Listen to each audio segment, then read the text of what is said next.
اللہ الرحمن الرحیم۔ لاکھوں درود اس پاک نبی پر جن کے صدقے ہم ان کی امت میں شامل ہیں۔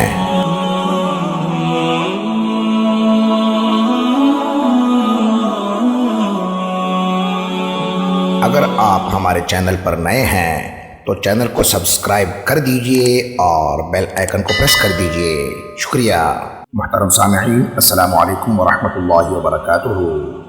اللہ تعالیٰ اپنے بندے کی دعا ضرور قبول کرتا ہے، کیونکہ اس بات کا وعدہ اللہ نے فرمایا ہے، اگر کسی کی دعا فوراً قبول نہ ہوتی ہو تو وہ دل چھوٹا نہ کرے بلکہ تسلسل کے ساتھ دعا مانگنا جاری رکھے، کیونکہ ہو سکتا ہے دعا کی قبولیت میں تاخیر اللہ کا حکم ہو۔ رسول صلی اللہ علیہ وسلم نے فرمایا، جب کوئی شخص اللہ سے دعا کرنے کے لیے منہ اٹھاتا ہے تو اللہ ضرور اس کی حاجت پوری کرتے ہیں، پھر یا تو دعا فوری قبول ہو جاتی ہے اور یا مانگی ہوئی چیز کو آخرت کے لیے ذخیرہ کر دیا جاتا ہے۔ قیامت کے روز اللہ اپنے ایک بندے سے پوچھیں گے، اے میرے بندے، میں نے تجھے دعا مانگنے کا حکم دیا تھا اور اس کی قبولیت کا وعدہ کیا تھا، کیا تو نے مجھ سے دعا مانگی تھی؟ وہ کہے گا، پروردگار مانگی تھی۔ پھر اللہ فرمائیں گے، میں نے تیری دعا قبول کی تھی، یاد کر جب تو نے فلاں دن رنج و غم دور کرنے کی دعا مانگی تھی جس میں تو مبتلا تھا اور میں نے تجھے نجات دی تھی۔ وہ شخص کہے گا، بالکل سچ ہے پروردگار۔ پھر اللہ فرمائیں گے، وہ دعا تو تیری دنیا میں ہی پوری ہو گئی، اور فلاں روز تو نے ایک اور غم میں مبتلا ہونے پر نجات کی دعا مانگی تھی، مگر تو اس مصیبت میں برابر مبتلا رہا۔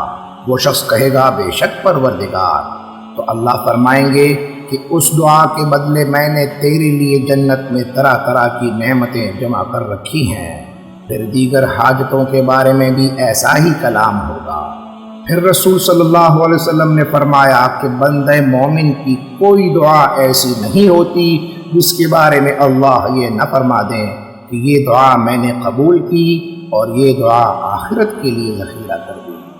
اس وقت بندہ مومن سوچے گا، کاش میری کوئی دعا دنیا میں قبول نہ ہوئی ہوتی۔ بس ہر حال میں اللہ سے دعا مانگتے رہیں۔ کہتے ہیں روز آخرت اللہ ایک ڈھیر کی جانب اشارہ کر کے بندے سے کہیں گے، یہ تمہاری نیکیاں ہیں، اسے سمیٹ لے۔ یہ شخص کہے گا کہ یہ نیکیاں تو میں نے کی ہی نہیں ہیں۔ اللہ فرمائیں گے، یہ تیری وہ دعائیں ہیں جنہیں میں نے یہاں تیرے لیے ذخیرہ کر رکھا ہے۔ وہ شخص تمنا کرے گا، کاش میری ساری دعائیں آخرت کے لیے ذخیرہ ہو جاتی۔ سبحان اللہ۔ سامعین، دعا عبادت کا مغز ہے۔ مانگتے رہو اور اپنا ذخیرہ بڑھاتے چلو۔